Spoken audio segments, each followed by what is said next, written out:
Hello ladies and gents, my name is Jo and I love to read. Welcome back to my channel. Today's video is going to be what my physical TBR looks like now.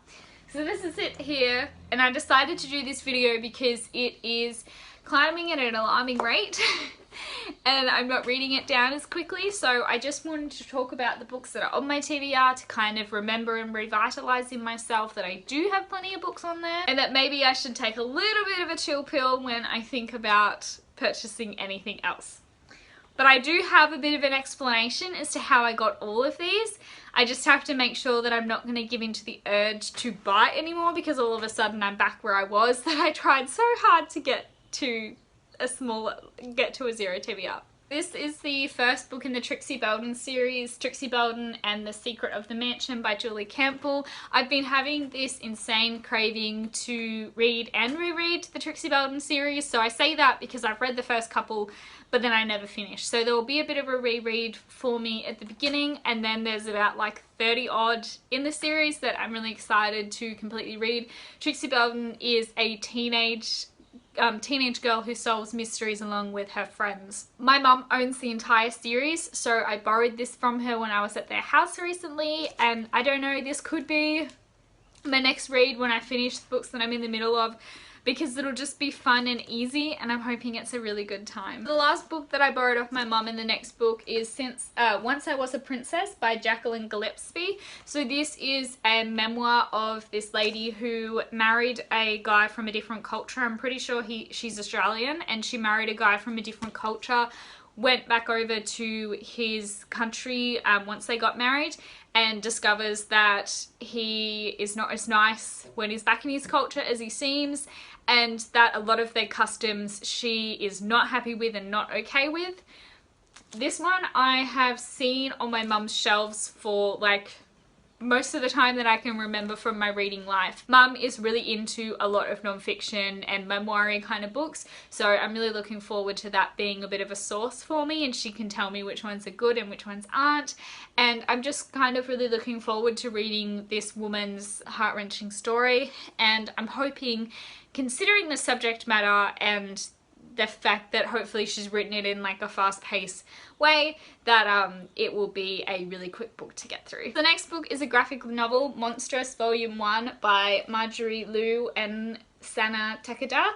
This one I got when I was supposed to be doing my Halloween reading vlog. See, that is how bad, or not bad things, but that is how crazy things have been. Actually, last weekend I wasn't actually feeling shit from the pregnancy. There was kind of other stuff going on in my life personally wise that was making me feel like really rubbish for the weekend when I was supposed to be filming this vlog, and that's also why I didn't put up a video last weekend. I just didn't have it in me to be like bright and chirpy and post anything.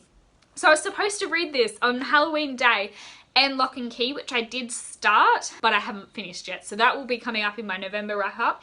This one maybe as well, because it's going to be a really quick one to get off my TBR, and also like, oh, man, is it stunning. I can't wait to read it.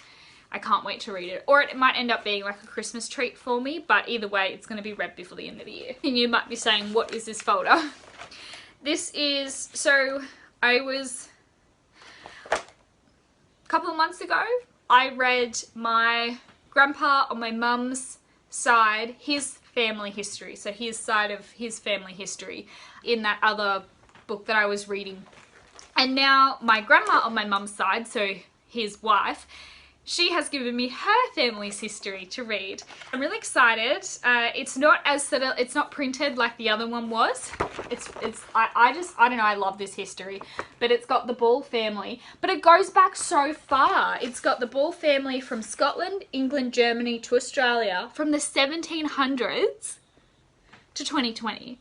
Like, that's so crazy. I'm excited. The only thing that's going to be hard is that it's in running writing, which I'm not very good at reading, but hopefully it's going to sort of increase my skills a bit in being able to read running writing. So I'm really interested to read this because I really loved reading about my maternal grandpa's side of the family. So learning about my paternal grandma's side of the family is going to be really good as well, and especially because of how far back it goes.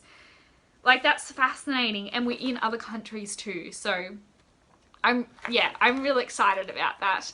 I don't know when I'm going to be picking this up, but I'm excited. And I feel like, I don't know if this is true for all of them.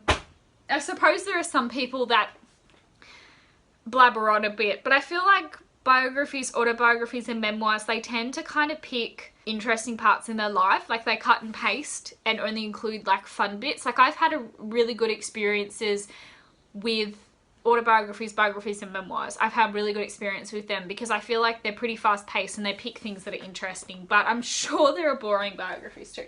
I have a cute little wrapped book that I bought that I'm not unwrapping yet because it's making me feel better to have it wrapped. I know what it is because I bought it from this secondhand bookstore that left me this cute little card saying leave a review, and they packaged it up with my name on it. It is the first book of this series down here. So I had a reason for buying this book, and I have a reason for intaking all of these books, but this one, so my mother-in-law, which I guess I'll talk about these too. My mother-in-law, when I told her that I'd finished my TBR, asked if I wanted to borrow some books, which I said yes, and she said they're really fun ones. They look like they're going to be new adult romances, so I could be a little pissed off at the relationships in them, but I'm willing to go in with like an open mind. Unfortunately though, this is the third book in this series. It's a trilogy. I have read a book by Gina Showalter before, so I'm hoping that that's kind of a plus. I've never read anything by Kathy Love though. I think this is also a later book in a series, but it's featuring a different protagonist, so I might just jump straight into this. I knew that this was like a trilogy that you needed to follow on from things, so I bought the first one. And I think I'm going to be reading it fairly quickly, and I also thought about getting this on ebook as I was sort of talking about how I was not going to spend money, though, to be fair. The only thing that I've just talked about that I've spent money on is the graphic novel, which I got secondhand. These ones and my grandma's book I all borrowed. This one I was trying to buy on ebook thinking it would be cheaper, but it actually was cheaper to get a physical copy, so I bought that.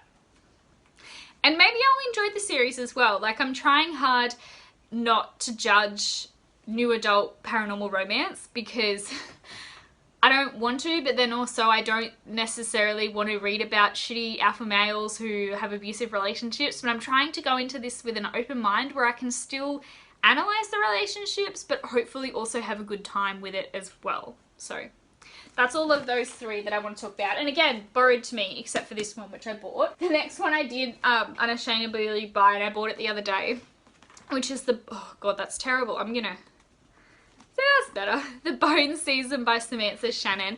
This is the new cover. I remember that there was a big fit about this on Twitter, and they ended up doing a special print edition of the earlier covers.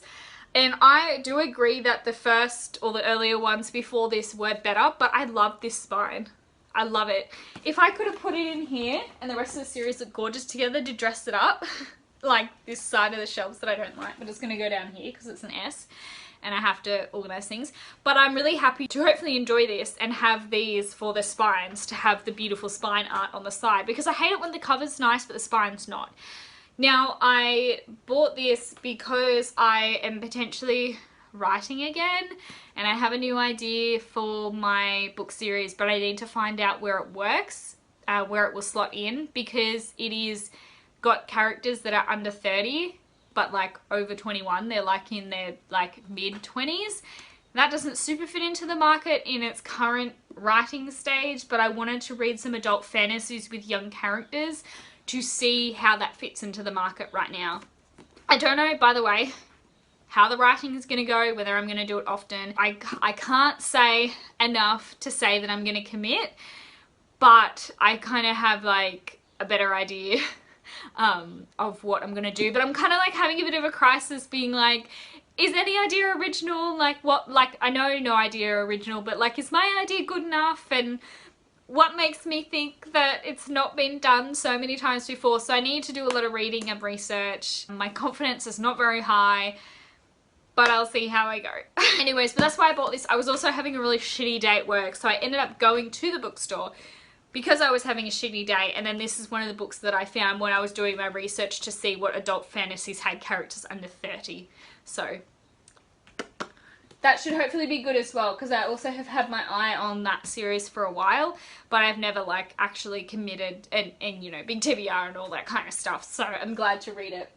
I'm also kind of like really interested that all the books that I talked about in my I can't wait to read these books on my TBR is 0. I think I've only bought one of them, which was My Dark Vanessa, so that's really funny. I have another non-fiction, which is Leadership in the 1 Minute Manager by Ken Blanchard.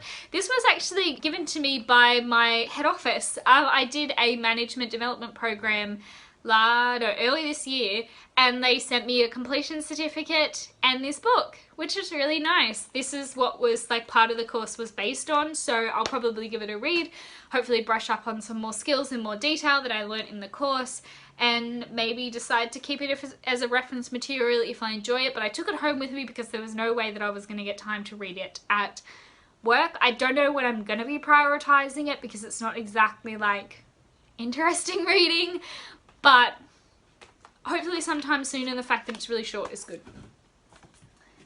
Now I have another non-fiction, and this is another family non-fiction. So this is about, I don't know if it's Daniel's grandpa or his grandpa's dad, like his great-grandfather. I'm not sure, but I know at least that his grandfather was maybe a pilot as well, but I definitely know that he was a mechanic in one of the wars that would fix the planes, but he could fix like any engine. Like a lot of people used to like ring him up on the phone and he could tell you just via a phone call and listening to the engine what was wrong with it and what you needed to do. So that's really cool. And to be honest, I don't really know a lot about this. It's called Sunset to Sunrise, A Catalina War by Harold Adams, but I definitely want to, oh yeah, the Adams family, that kind of makes a lot more sense, because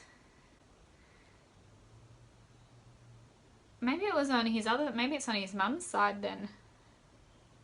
I maybe just have been wrapping up the wrong grandpa, because I think it's that grandpa that I was talking about with the engine skills, he is on his dad's side. But the Addams family was on his mum's side. So I don't know, I'm gonna ask. But anyways, more family history, that's hopefully good. And then the final book that I have on my TBR is Royal Assassin, the second book in the Farseer trilogy by Robin Hobb. This one I sort of forced myself to buy when I was still in the midst of my book cycle, when I was reading enough to be motivated enough to read the 4 different categories each time and had to pick these 4 different categories instead of mood reading. Then along comes being pregnant and being tired and like all that kind of stuff. If you don't know what I'm talking about, then check out my October wrap up, because I give more of a update to that. But I am 12 weeks pregnant, so that's exciting. But I wasn't feeling up to reading, and so I bought this to hit one of the categories of continuing a series, but I was not feeling motivated, and I'm still not feeling motivated. So maybe at the end of the year or the start of next year, I will feel like it. But I definitely learned a lesson in not making myself pick books that I'm not in the mood for. Okay, that is my TBR currently. A lot of different books, which is really good because I wanted to read different books. What is your TBR number like at the moment? How are you going with it? Are you feeling like you're buying books in a healthy way, or do you feel like you're kind of out of control? I feel like I'm sort of seeping towards out of control, so I'm going to stop doing that soon. We'll stop buying now. I don't need to buy anymore now. I don't even need to ask for any for Christmas, so stop. Stop.